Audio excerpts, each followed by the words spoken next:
All right, so are you ready to like jump into this? Today Okay. we are taking a deep dive into Cachet. Oh, yeah. You know that special something Right. that makes someone or even something Huh. seem super prestigious Yeah.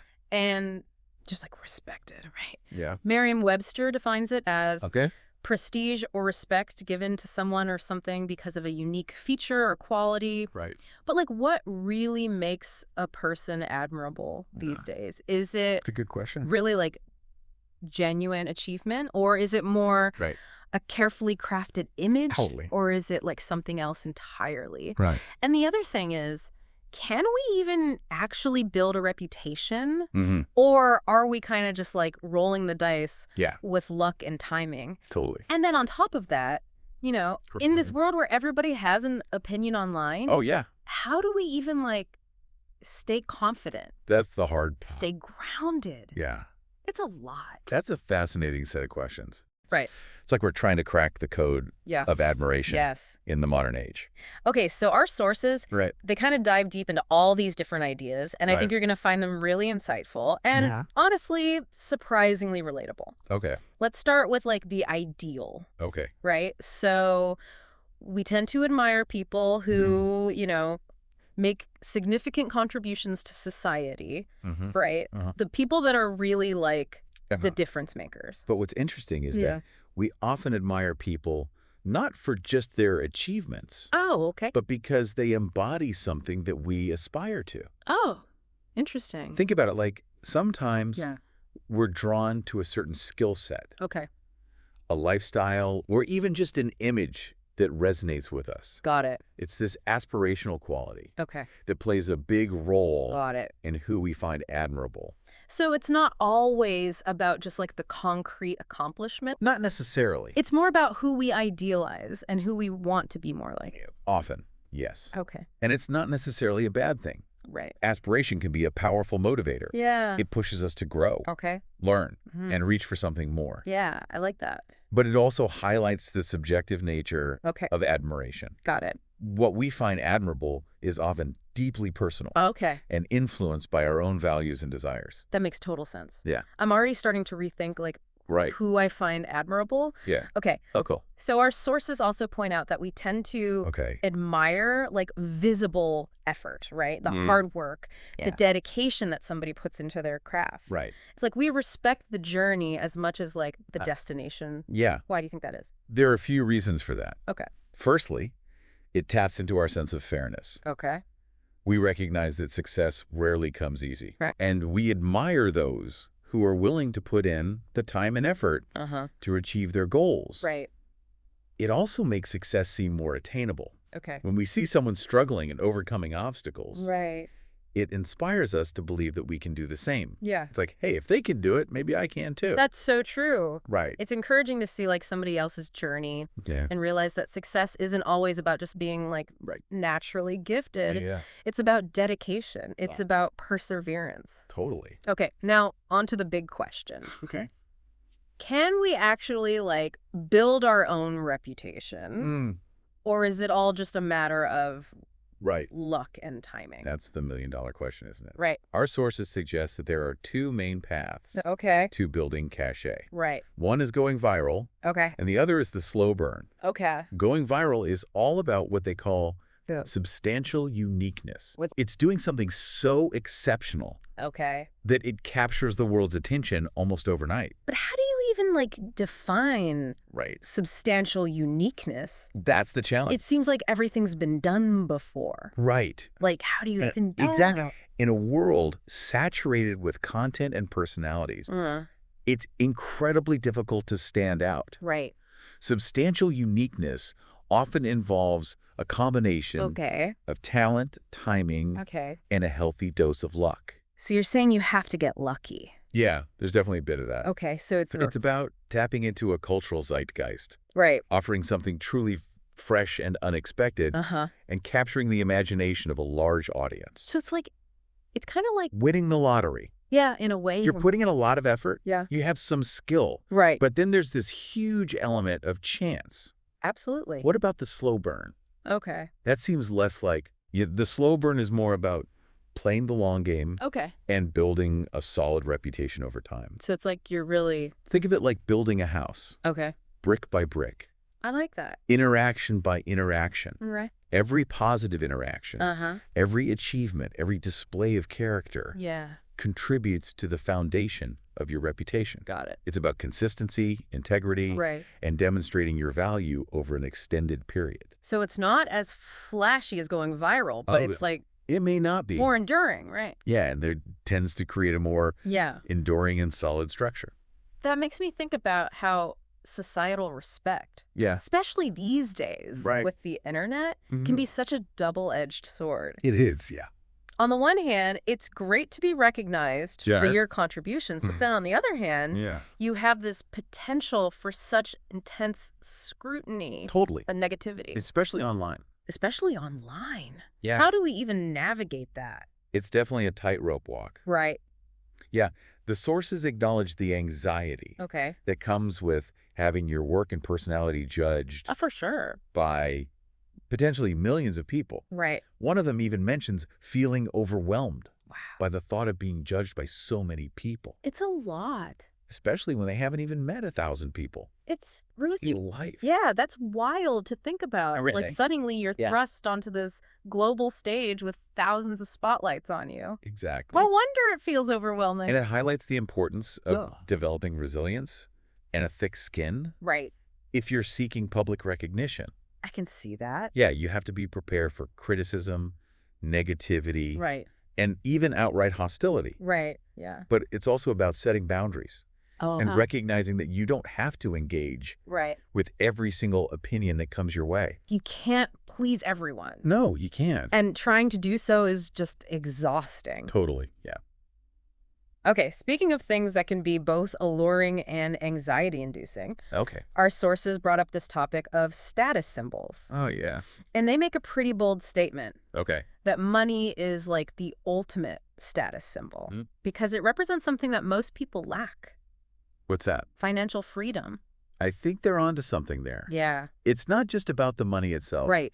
It's what that money symbolizes. Right. It represents security, Uh-huh. opportunity, Mm-hmm. and a level of autonomy that many people crave. Right. It's like it becomes... But it's also important to remember Yeah, that money isn't the only path to freedom, of course. and it's definitely not a guarantee Right. of happiness or fulfillment. Totally. It's just one piece of the puzzle. It's like this shorthand for success. Yeah. Even though we all know that true fulfillment comes from so much more than just financial wealth. Right. Does that mean we automatically respect people Hmm? just because they have money?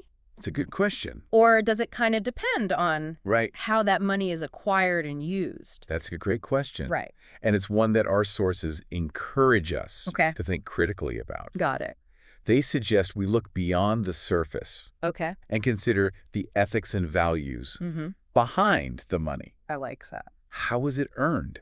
Right. Is it being used for good? Right. These are the deeper questions that determine true respect, Yeah. not just the number on a bank statement. I love that. Right.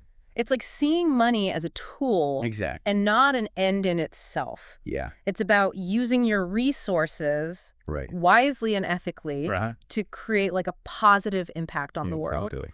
Our sources then take this idea even further. Okay. They're comparing money Right. or really any material possession Mm-hmm. to a resume. It's like a first impression, Right. a way to kind of like Yeah. showcase your potential, Yeah, like a snapshot. but it doesn't tell the whole story. Exactly. Yeah. Your resume might get you in the door Right. for a job interview, Okay. but it's your skills, Right. your personality, Mhm. and your ability to deliver Yeah. that ultimately determine your value Got it. and earn you respect. And it's the same with material possessions. Right. They might create a certain image or impression, Okay. but it's your actions, your character, Right. and your contributions Mm. that truly define who you are. And they even extend this analogy to dating, Oh, wow. which I thought was super interesting. You know, Okay. physical attraction might be the initial spark, Yeah. but a truly respectful and lasting relationship Mm-hmm. is built on deeper understanding, Absolutely. shared values, Yeah. genuine connection. It's a reminder that true respect Right. goes beyond superficial qualities. Right. It's about seeing the whole person, Right.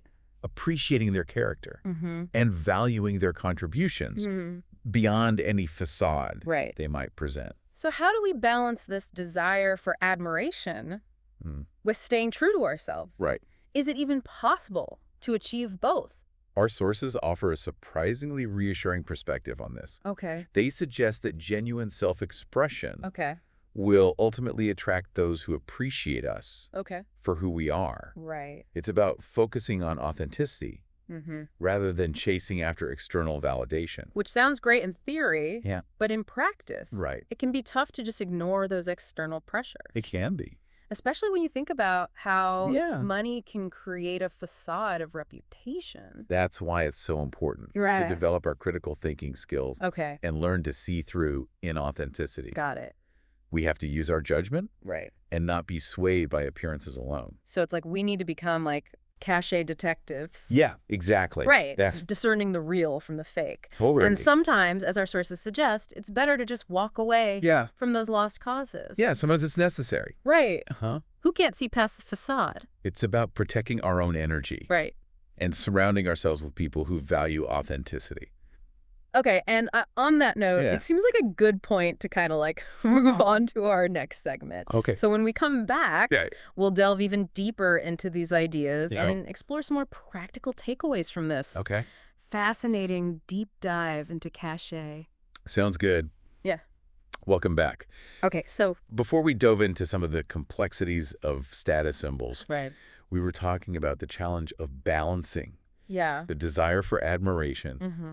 with staying true to ourselves. It's definitely like a balancing act. Yeah. We all want to be like recognized Right. and respected, but not at the expense of Sure. our values or authenticity. Right. Absolutely. Yeah. Our sources emphasize the importance of Yeah. finding that sweet spot Yeah, okay. where we can express ourselves Yeah. authentically and attract those Yeah. who genuinely resonate with us. I like that. It's about letting go of the need Okay. to please everyone Right. and focusing on building genuine connections. That makes sense. Yeah. But how do we like navigate this complex landscape of reputation and respect, Yeah. especially in the age of social media, It's tough. where everyone has a platform and an opinion? It is, yeah. It feels like the rules are constantly changing. You're right. It can feel overwhelming. Yeah. The sources suggest focusing on developing Okay. our critical thinking skills Got it. and becoming more discerning about Oh. the information we consume Right. and the people we allow to influence us. So you're saying we need to be more careful about... It's about learning to see through Yeah. the hype and facades Exactly. and recognizing that Yeah. not everything that glitters is gold. So we need to become like Right. cachet literate. Yeah, exactly. Right. Uh-huh. We need to understand... It's about understanding Yeah. how reputation is built, Uh-huh. how it can be manipulated, Right. and how to identify Yeah. genuine authenticity. But then that also involves like...